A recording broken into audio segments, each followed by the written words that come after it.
Good afternoon, guys. Hope you're having a great Sunday. We're here at Andrea's headquarters here in Charlotte, North Carolina. All we do is work on Porsche 944s. It takes a few minutes for everyone to get in here. So we'll give it just a second. Before we get started, I'll remind everybody that we have the Helen Meet coming up in Helen, Georgia, June 6th through 8th.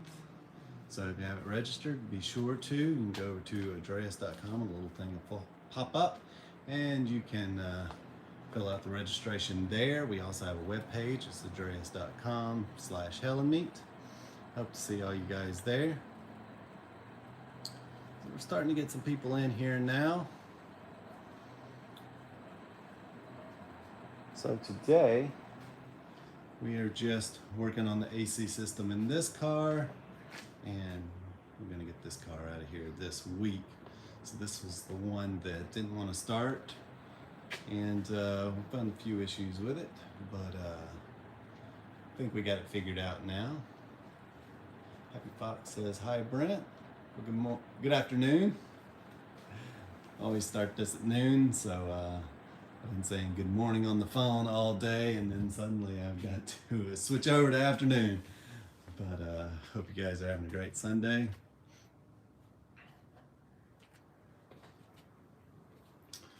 What's everybody working on today?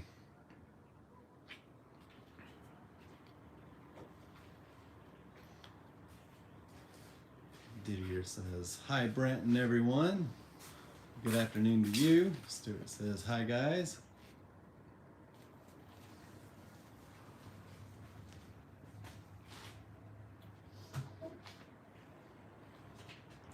So we got a lot going on here at the shop this morning. We're basically just trying to organize some stuff. Mostly everything's pretty much done on some of these things as far as we can go right now.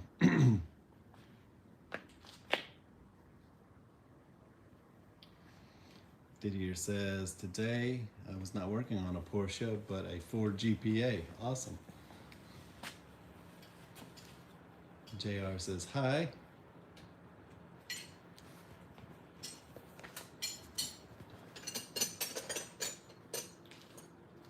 Happy Fox says, for the first time ever, I had a whiny alternator belt yesterday.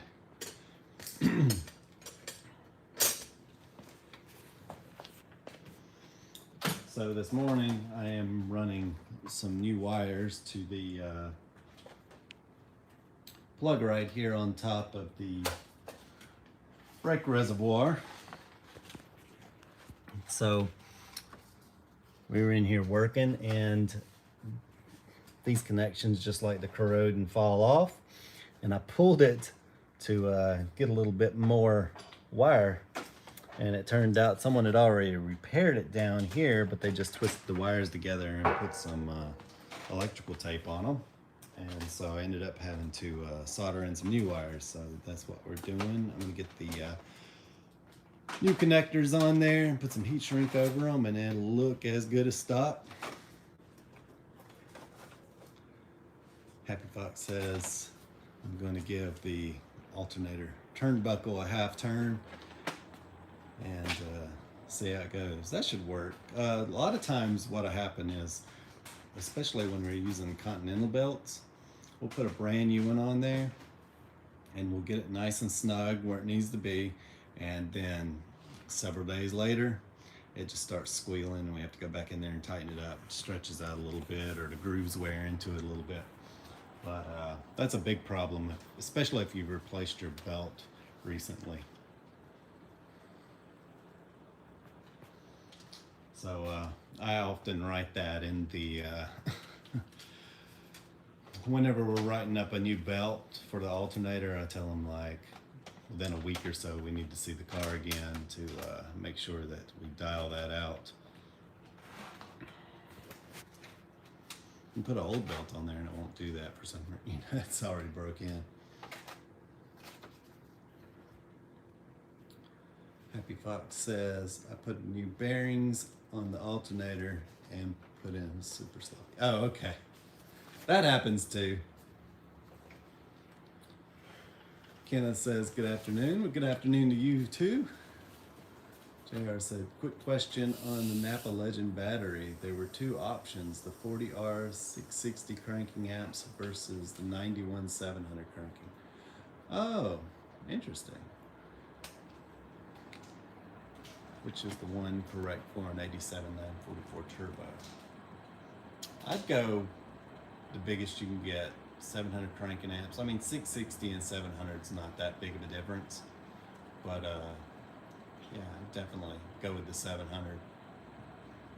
Unless it's exorbitantly more, you know, it's like another $150 for it. I wouldn't worry about it. The 660 is enough, but I don't recall exactly which one I had. I just know it said like Napa Legend on it, and I think that I went with another one, but they didn't give me those options.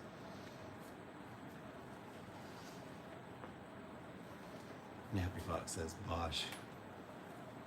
And there's a lot of good batteries out there. I mean, I'm not above going to Walmart and getting a battery either. But my Napa Legend lasted a long time, so.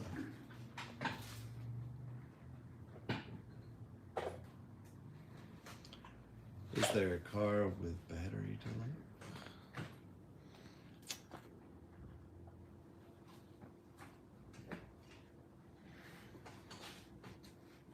Oh, unlook and see. But yeah, the 660 should be enough.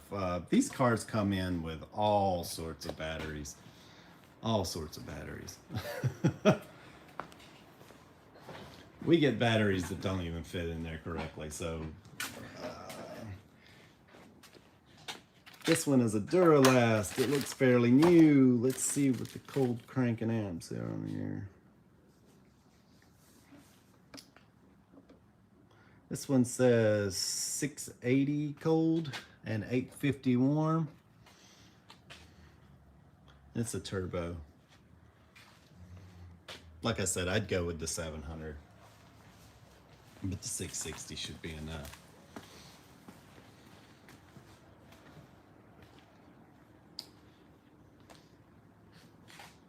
This one appears to be the correct one too. So a Duralast would be a 680. It does seem a little bit tall though. So if you see here, this battery pokes up just a little bit higher. So it's probably not the right group. I believe they should be a little bit longer, but a little bit shorter. Yeah, I think mine is. Yeah. And then we got one over here. I see Duracell batteries. I see the AutoZone, the Duralast, and I see the this one here is no name brand, but it seems to be okay. It's an Interstate battery. It doesn't say what it is on top. I'd have to flip it to its side. And then we got a AAA battery. Again, it doesn't say, but yeah, 700 should be good. Project 944 says, howdy Brent, my 87 behind you has all kinds of stuff connected to the positive terminal. Is that normal? Yes and no. So yes, there's a lot of stuff that runs the accessories right here, but it could be definitely be cleaned up. Let me show you on a factory terminal here.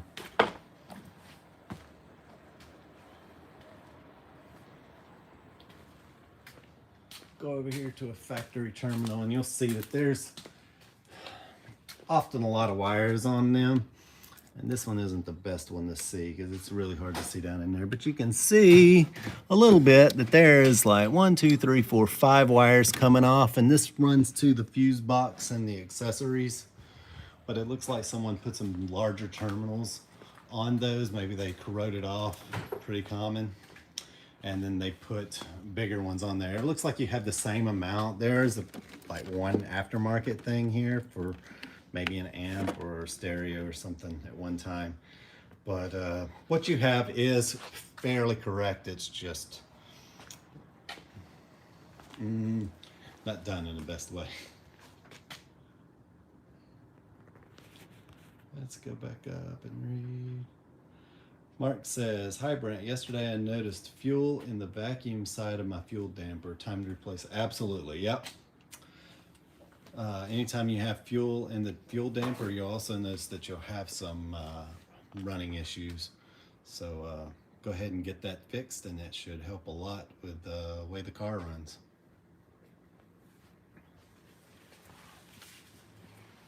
It says, greetings from Indonesia. Well, greetings from here in Charlotte. Glad to have you here. Happy Fox says the Bosch and Varda FX are cheaper over here. So, didn't say you needed either.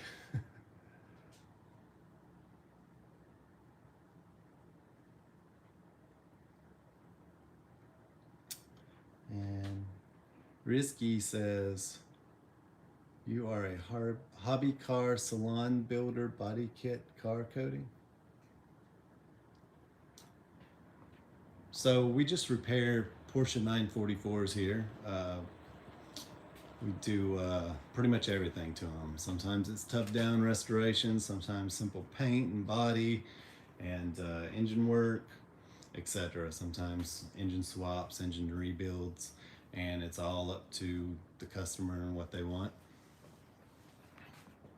So sometimes we do fully decked out nice engines, turbo swaps, and sometimes it's just a simple brake pad change.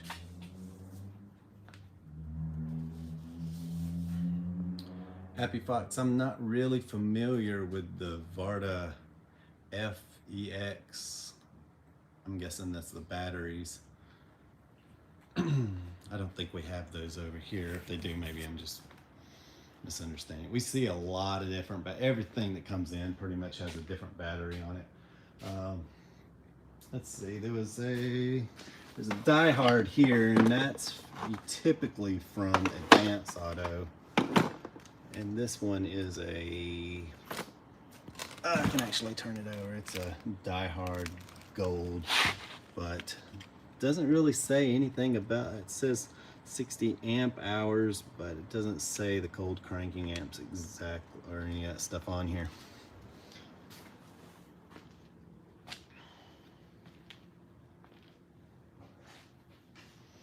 Henry says, where are you located? We're here in Charlotte, North Carolina.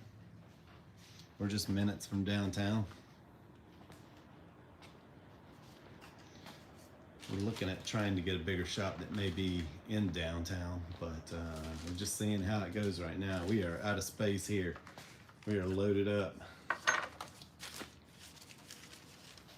Oh, okay. FEX is for example. Okay. I've just never seen that before. Awesome. Yeah, the Bosch is, I don't think I've ever seen a Bosch battery or any place that sells them. I've heard of them, of course, but I don't know that I've ever seen one come through here. I've seen AAA and Duracell car batteries and stuff like that, but I've never seen, I don't think I've ever seen a Bosch battery.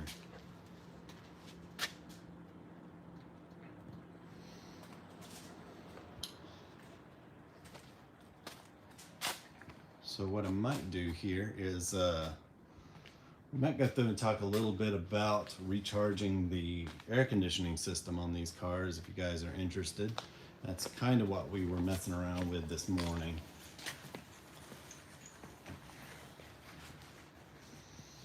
Anyone want to see that? I know a lot of guys out there don't have working air conditioners. Maybe you want to get yours working. So we just kind of fly by the seat of our pants on these live streams, but that just happens to be what we're working on today. So we can kind of go through the air conditioning system a little bit. Project 944 says, very interested. All right, guys, if not, then we can talk about engines and different stuff, but this is what we've been working on this morning. Mark also says that'd be great. Okay, so let me figure out how I want to do the camera here. Max, can you come and hold the camera, please? Yeah. You do not have to be on camera if you do not wish to be. But I'll flip the camera around, and then it will just be facing the car now. And then you can see, and all right, so 90% of the time when we get cars in that have non-functioning air conditioners, it's just because it's leaked down because the 40-year-old compressor has gone bad, and after time the seals in there just leak out.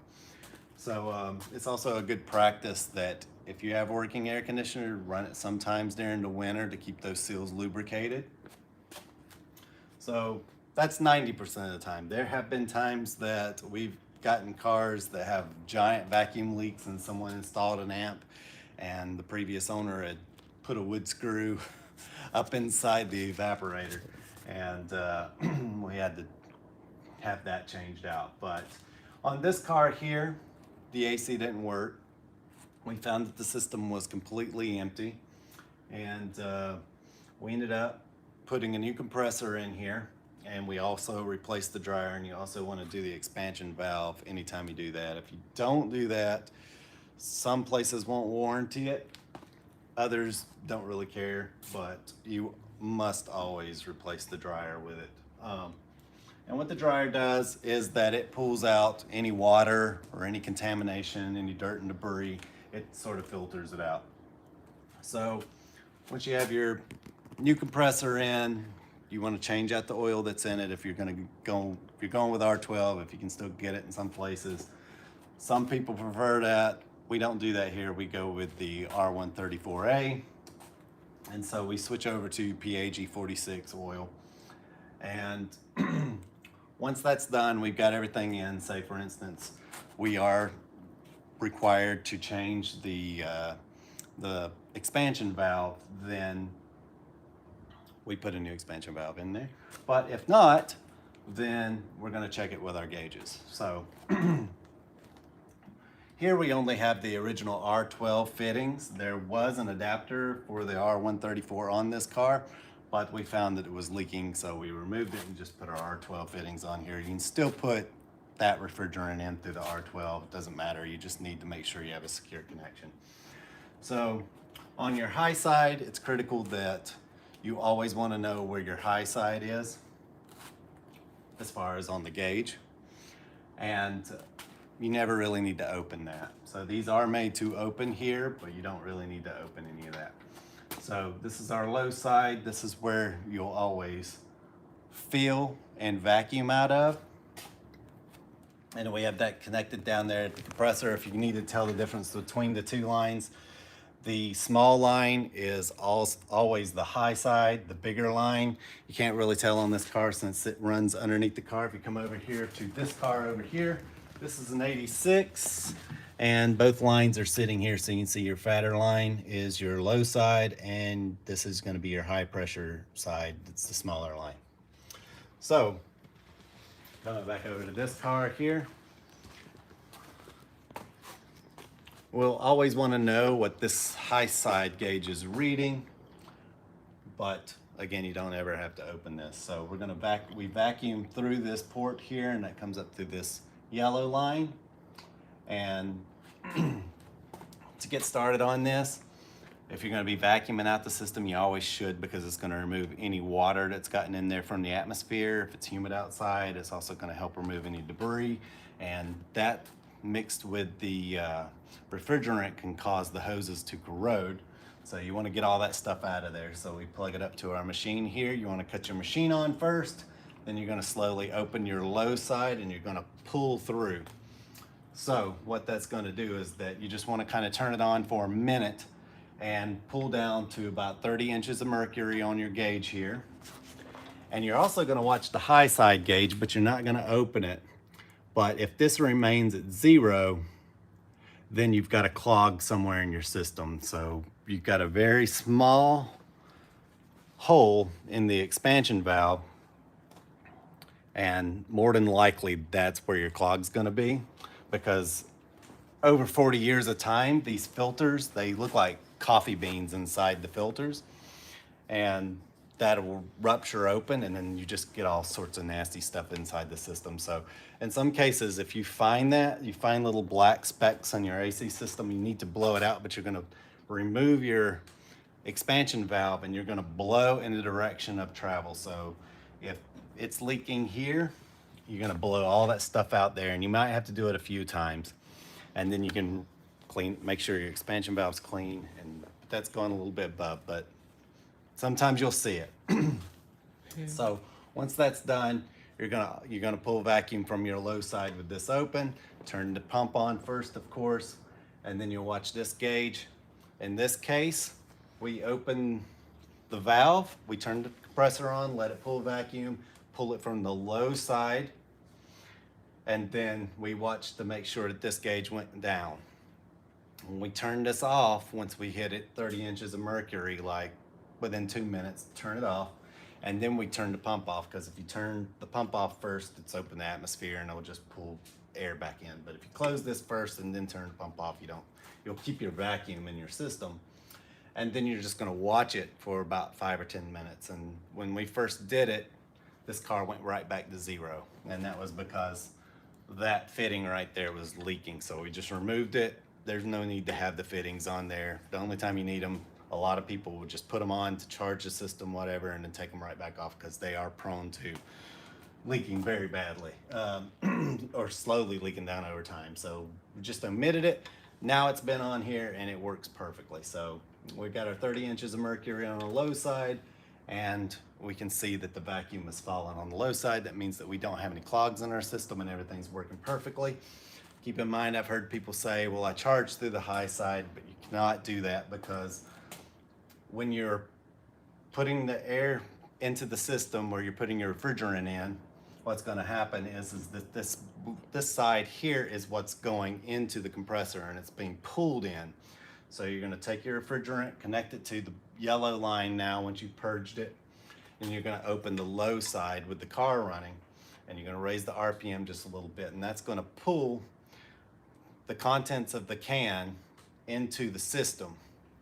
And what this is going to be on the high side is already compressed air or compressed refrigerant. So as it goes through, you're gonna see the numbers go up to like 200 psi. If you open this side, the high side now, that's just gonna go back into your can, and that can cause it to explode, because it's not meant to hold that much psi.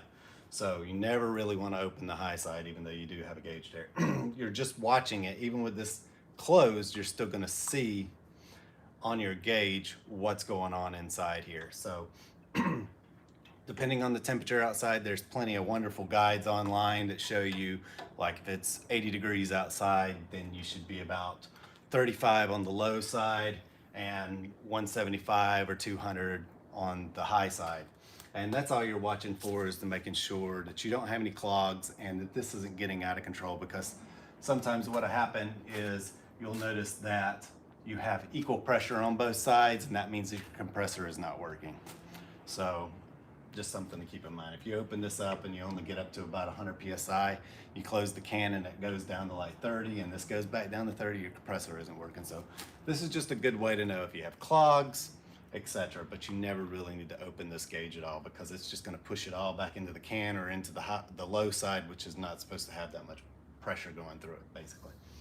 So yeah, that's a quick overview of the AC system and how to recharge it. So let me know if you guys have any questions. I'll try and go through maybe like a little bit more components of it. But as for an overview, typically compressor goes bad, leaks it all out, replace the compressor, replace the dryer, clean it out if you can. This will tell you if you got any clogs, etc. And then as for this car, this thing should take a charge and go for many years, because it's holding vacuum perfectly. Happy Fox is asking if the old Freon gas is cooler than the new R134. It's more efficient, yeah. The older stuff is a little bit better, but it's harder to get your hands on it, and the EPA don't like you to have it, so we can't do it here. But as far as temperature wise, I don't really see a big difference. It's not a drastic difference. I run the R134A in my car, and I've not done anything to it. I have heard people say to go to Griffith's and buy the larger uh, condenser that goes on the front of the car here that's made for R134A, and that helps some, but I've gotten my temperatures down 30 degrees coming out of the vent. So I mean, and that was 30 degrees on an 80 day. You probably, I mean, you're only going to lose about 20 degrees on average, but yeah, I was getting a little bit more than that. So you should only see now. When I was out in California, it was still it was 120, and you can only usually shave off about 20 degrees, and so it was still like 80 in the car. But I think that was mostly to do with the fact that I did not charge my AC system up like properly before that. But I was having to top it off with cans. Things Break asks, how do you get to the TXV valve? Oh, we're talking about the expansion valve Yeah. here. So it's different on an early car than the later car. On the later cars here, you just remove this shroud, and then you can remove the blower motor here, and then you're gonna see it wrapped up in foam.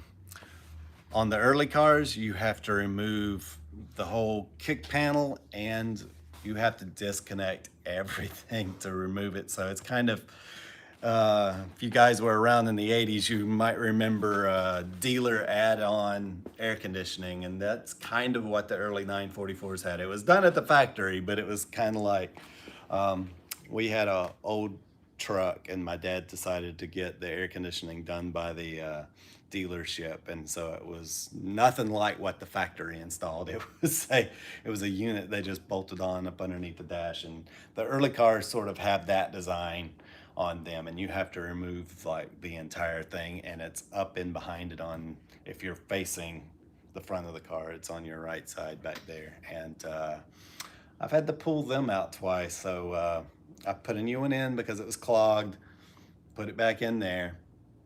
About a day later, had another clog, and then finally had to just blow it all out. Yeah, so he's saying, thanks, I changed my compressor in the dryer, and it works okay, but not as cold as before, so I'm going to change the expansion valve next. Okay, yeah. Project 944 says he couldn't figure out how to get the new control switch into the dash, so that's on a late car. Do you have any tricks for that? The light control switch for Yeah, the air into the conditioner? dash, yeah. Oh. If it's the one built into it, then you have to solder it in. I think that's what you're asking. If it's that, because I believe that that's soldered in, and it's not fine. I can solder pretty well, and even I struggled with that. I got one in, it went fine. The second time, it was like you had to click it really hard to get it to something. Just sometimes they don't want to line up. But yeah, if you order those replacement switches just to get your cover back because you can't use the button anymore, you have to solder those in, and it's not a fun experience.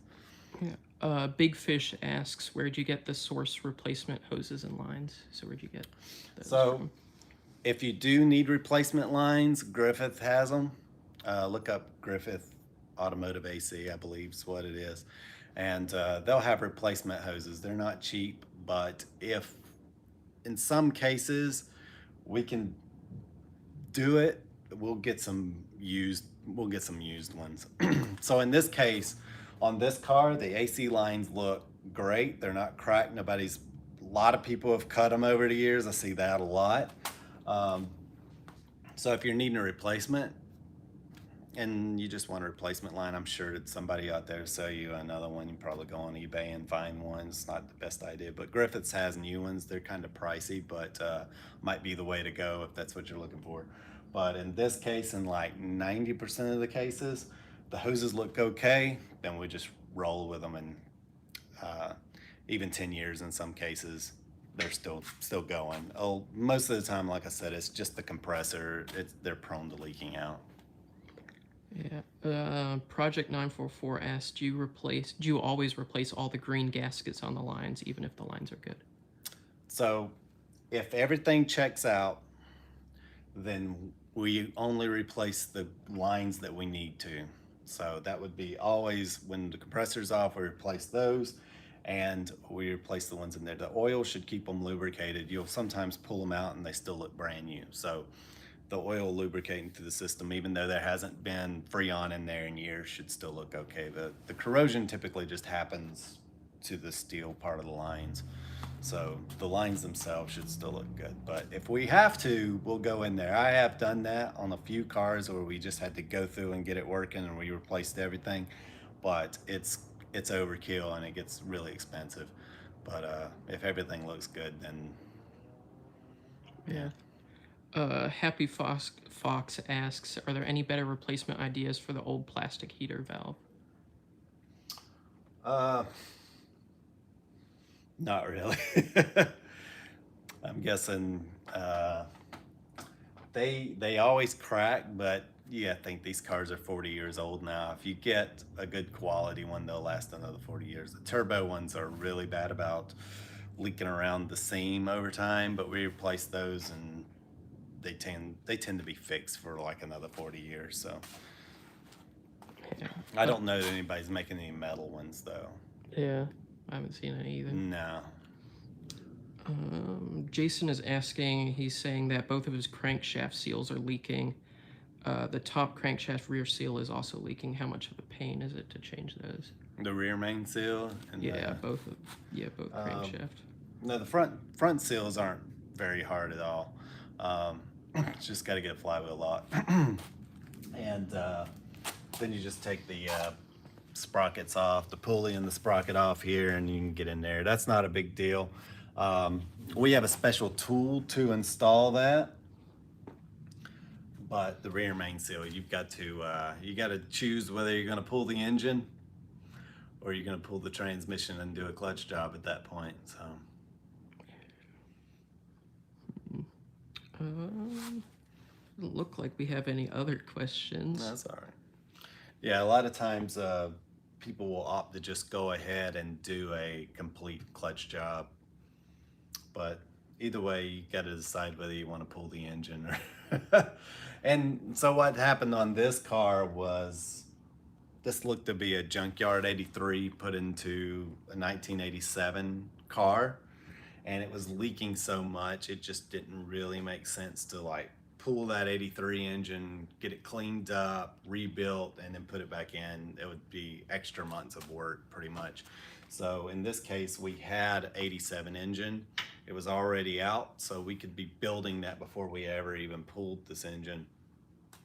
I know no one has that luxury, but my point of this was that it sometimes if you've got that many leaks, you're just better to pull the engine and just rebuild it rather than trying to just do the clutch job by doing that, because then you're only getting to half the engine, because you can change the clutch at the same time while the engine's out. So then you can do your clutch job, then you can do all the other seals while it's out. Maybe even change a bottom end seals and get the oil pan gasket and do the rod bearings at the same time, and then you just knocked it all out and you don't have to worry about it for many years. So pulling the engine in that case would probably be the way to go, but it's up to you to decide. He's also asking, what special tool do you use for the front seals? Yeah, give me just a second. I actually just had it, and either I kicked it around or I put it up. I'll let you hear. So this here is our special tool for the front main seal, and I've showed this in a couple of videos, but I got a front main seal over here.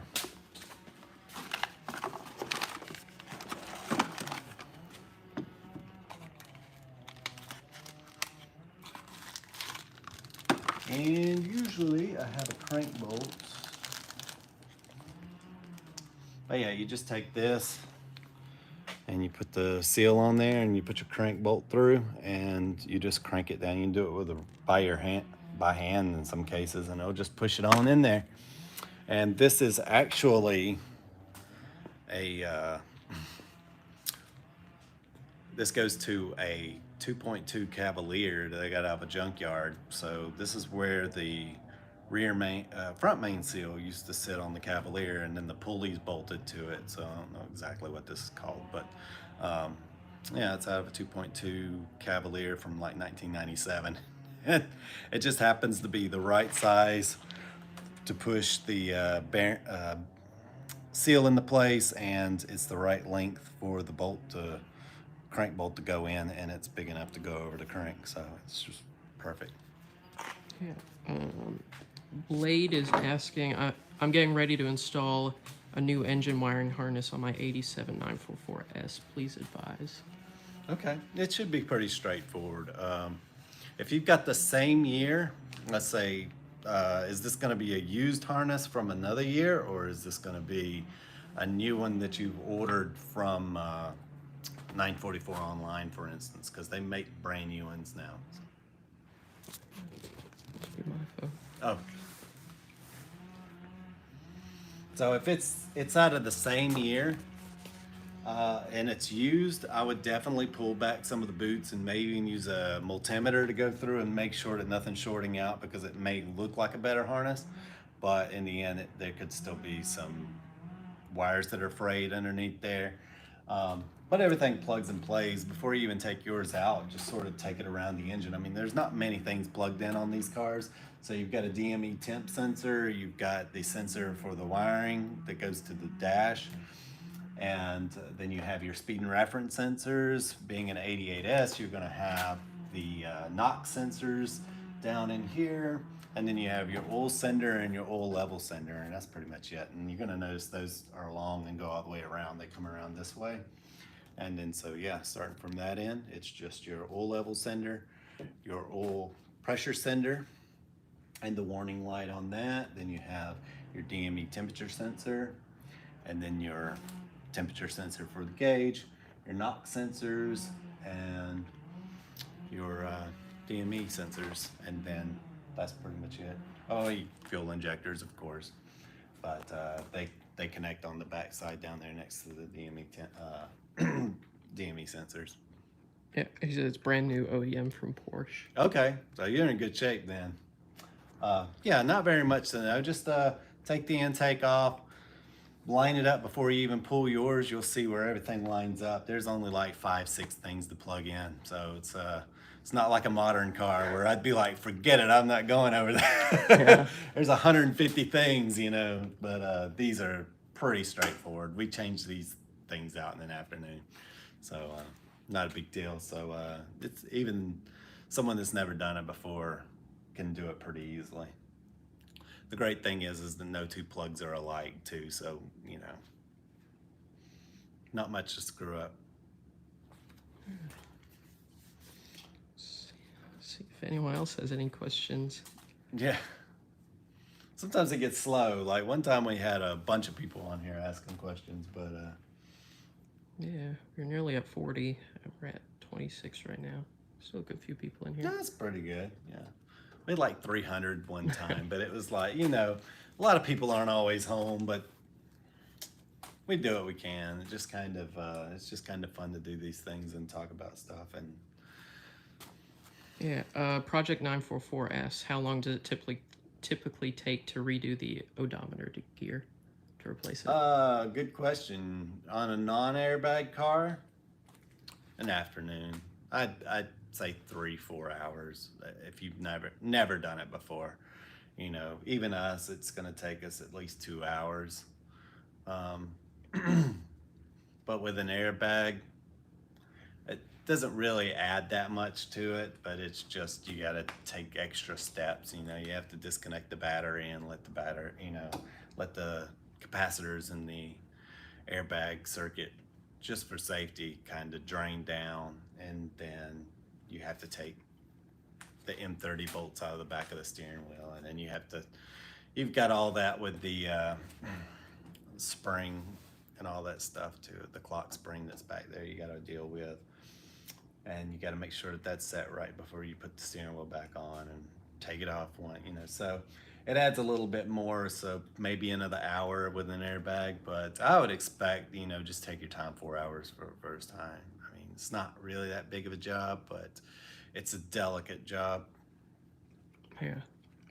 Blade's asking when he replaces that the engine wiring harness on his 87S, does he need to take off the intake manifold and the fuel injection ramp? Yes. So you don't have to pull the injectors out or anything, but you need to disconnect. You need to pull those out before you can take the intake off. So yeah, unfortunately. So have the gaskets ready, and if you've never serviced your injectors, like somebody might have a brand new injectors in there, and it's not going to be a problem, but be ready for injectors to break and leak and the seals. You might want to go ahead and get some new injector seals too and just replace those while you're in there.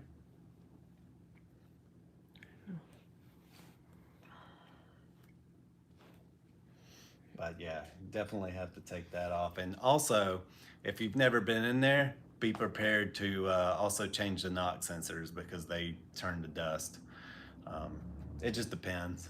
You know, you might get in there and they're still brand new and look nice, or somebody's already, you just never know what you'll come across. But many times we've done stuff on the S's and the knock sensors just completely fall apart. They're not super expensive, but it's just things to keep in mind that these cars are 40 years old, so you never know what condition that something will be in. So yeah. Yeah. But yeah, pulling the intake off is probably, on an S is especially the worst. You've got an S. Yeah. There's a lot of engine coil up. Oh, the throttle body is on the back of the intake, and the way they run it, we just had an S2 leave. I would have showed you on that. I think it's pretty much the same setup. But the hose runs around to the front, and then they put a wheel here to control the throttle cable in the back. And getting those hoses on in the back and not ripping anything, we have to replace a lot of those just because they break. So yeah, be prepared for new hoses back there at the back, and just a whole afternoon ordeal of trying to get those pipes back on there. It is not fun, not fun. The S's, other than that, I don't mind working on the S's, but that intake design on there, you can't get your hand back behind it to just shove it on, so you're pulling like this and wiggling, and you got somebody with a screwdriver up here trying to help you. And so it sometimes be a two-person job. You just got to spray it down with a little, put WD-40 on it, it'll dry out, but hope you slide things on. But sometimes you can't tell if the lip is catching, and so it's real easy to just put it back on there and you got a vacuum leak because the lip caught on something and it's folded in, but very hard to see back there. Yeah, Philip asks, he said he recently replaced the struts on his 85.5. Does removing the 4 nuts on top of the housings mess with the alignment in any way? No. Nope. Lucky you. So yeah, what we'll do here is if we're just going to replace the strut inserts, we'll unbolt it from the top here. And that's if you don't have camber plates, of course. But if you have stock setup, we just drop them out, unbolt the spring, pull the inserts out, put them in, put the bolts back in, and we'll do inserts in a couple of hours. Yeah, JR is asking, have any cars there fixing fuel smell related issues from the rear cargo area? Yeah, not here right now, but we've done quite a few of them. So there's a lot of different things.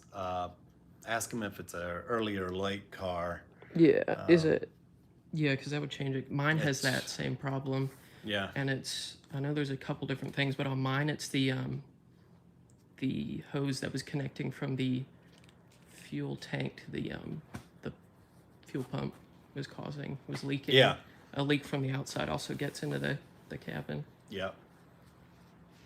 There's not very much to keep the fuel smell out if it's strong enough, but that's a very common one on the late car is there's a tiny little U hose. We just had a car here a few months ago, and you have to buy the little U hose because it's a molded hose, and that comes from the tank and goes to the pump, and you want to make sure you put the pump back in the bracket, and it's got little isolators on it because if you leave it laying down in the pan, it's just going to rattle and make a bunch of noise and drive you crazy. But that if you use a straight hose there, which a lot of people tend to do, it just kinks it, and it's just like when you kink a garden hose, and so no fuel volume's going through. So make sure you use the correct hose and get that on there with the right hose clamps, and use the German style hose clamps. But that's a big issue. But a lot of times there's several hoses that run along the top of the tank, and on the early cars the ethanol eats those lines. On the later cars with the plastic tank, they switched all that, and they switched a lot of that out. But if it's like a 85 and a half, Yeah, it's an 87 turbo. 87 turbo, okay, it's unlikely that it's on top of the tank. You're lucky in that regard, being an 87. By then they'd already put a lot of ethanol proofing into the cars.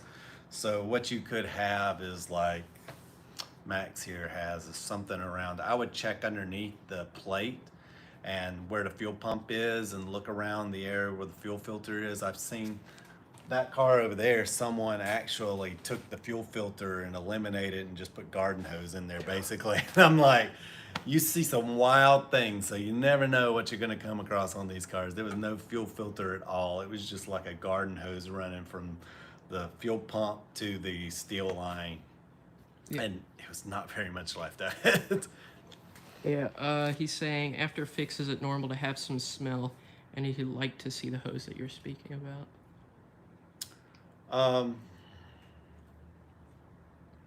Not really. Yeah.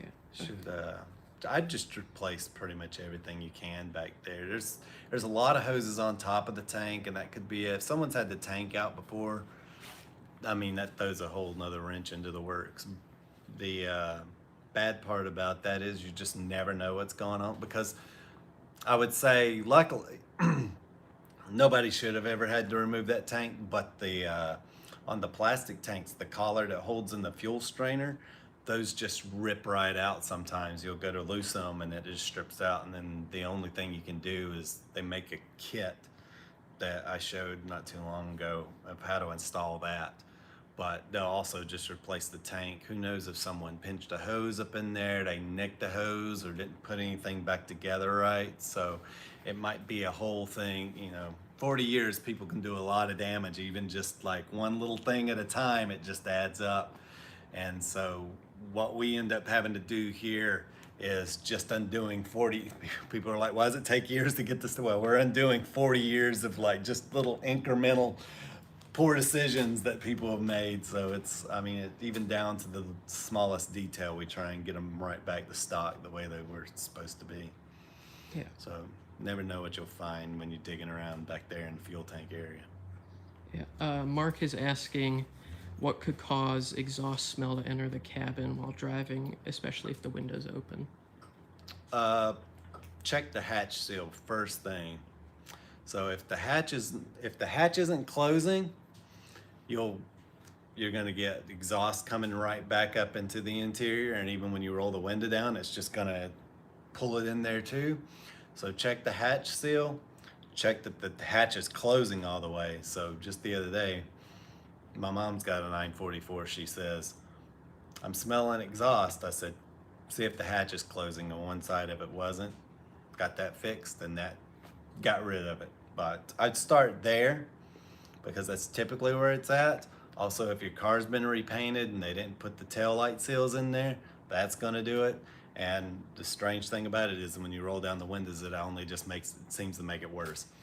So check there. Something's just pulling it back into the interior. You could have an exhaust leak in the front that's coming through the, there's just no telling. But I'd start with the hatch. Sometimes it's just as simple as the hatch just isn't adjusted right, and you can adjust the pin and get it to close better.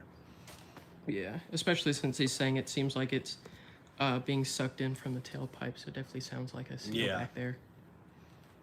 Yeah.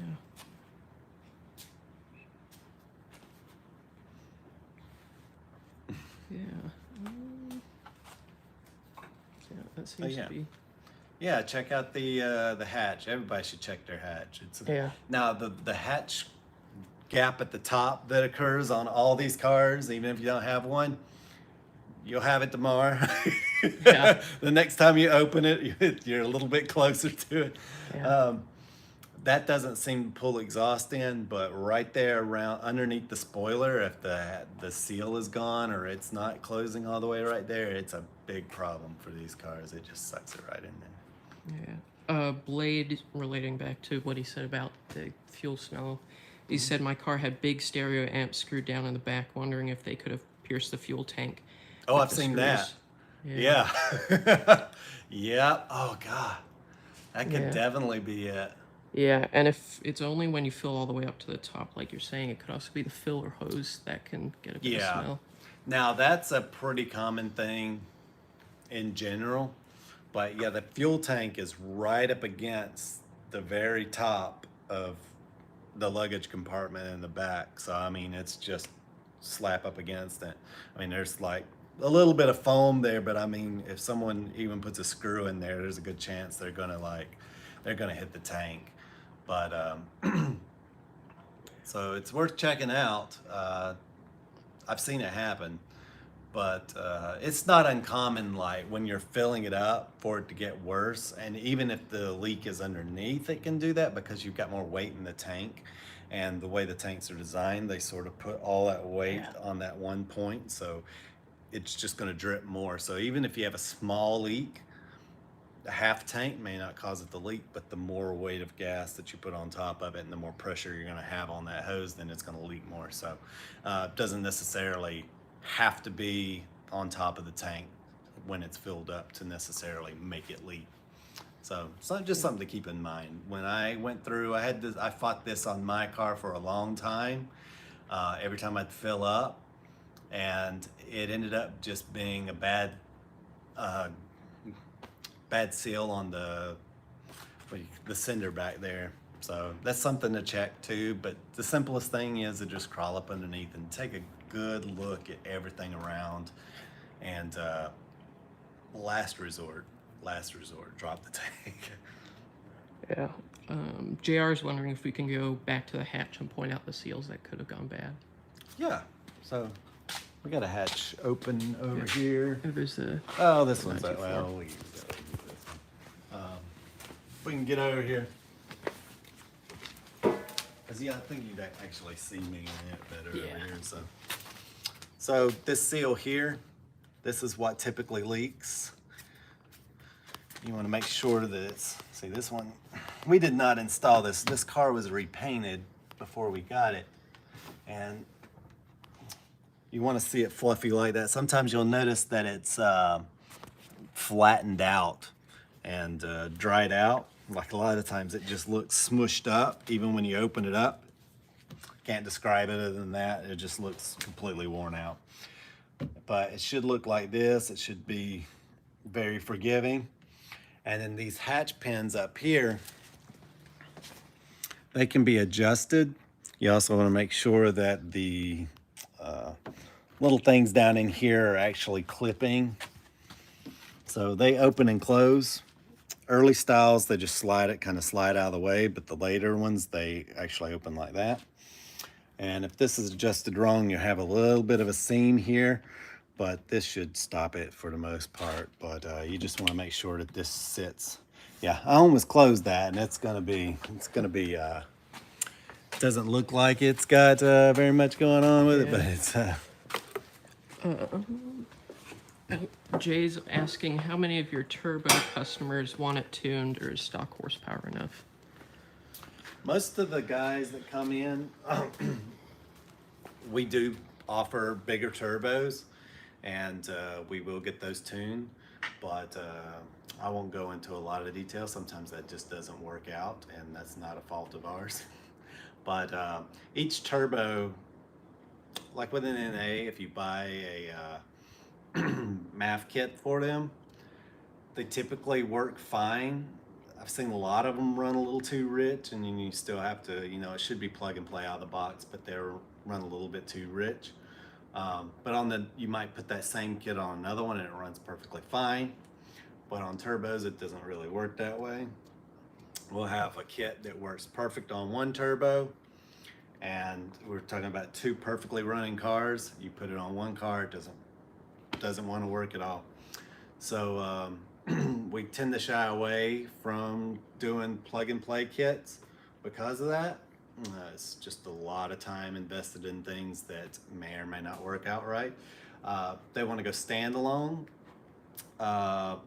We'll install it, but we're not going to tune it. The reason why that is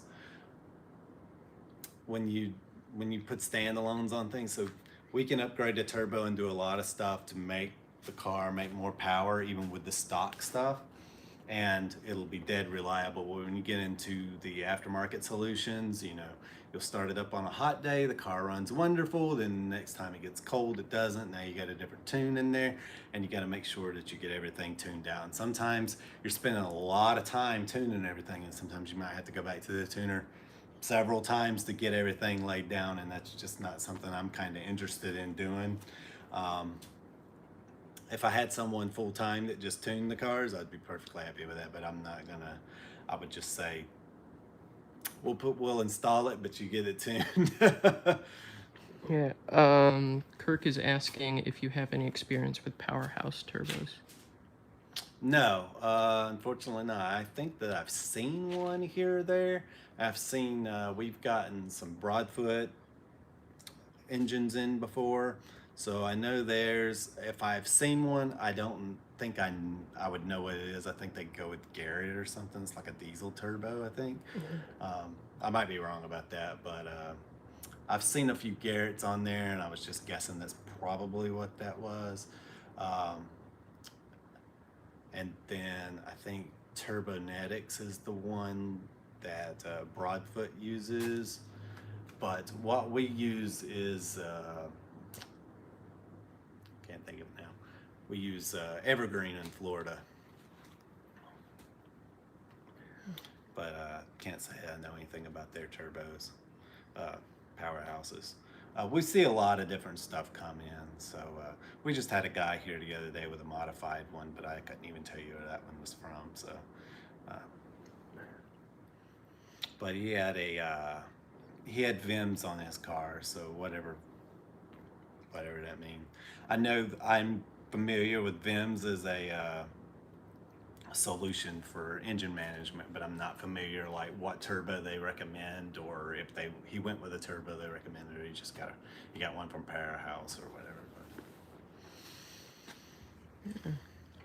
whatever. No other questions at the moment. Okay. Yeah, we use Evergreen a lot of times because we want to modify the cars tastefully, and we want them to be reliable, and that means a lot of times we'll go with the stock stuff, but we want that extra oomph, but we're not willing to like sacrifice like getting rid of the water-cooled system and stuff. We're not into that. Water-cooled turbo is a very good thing to have, and the turbos that I see, and I won't get into that, but but yeah, we like to keep the water-cooled turbo, and we like to keep the housing where we don't have to do very many modifications, but we do want the extra oomph. And like I said, I've seen lots of different cars come through over the years, one running VIMs, and just the other day came in, and then we had another car that was from Broadfoot and everything, and it had a huge turbo on it. But still, the fastest one I've ever even been in was like when we put like a little bitty turbo on. Like it wasn't even like the big Evergreen turbo, and that thing would just felt like our 911. Yeah. Like it was a blast. So, you know, it's all about how you do it but it's not to say that car wasn't fast or anything, but I'm just saying like that thing was unreal. But so yeah, we just try and tastefully modify things. If we do it, it's very subtle. Everything's still back in the original casing and everything. You'd think that it's a stock turbo, but it's been tweaked. But yeah.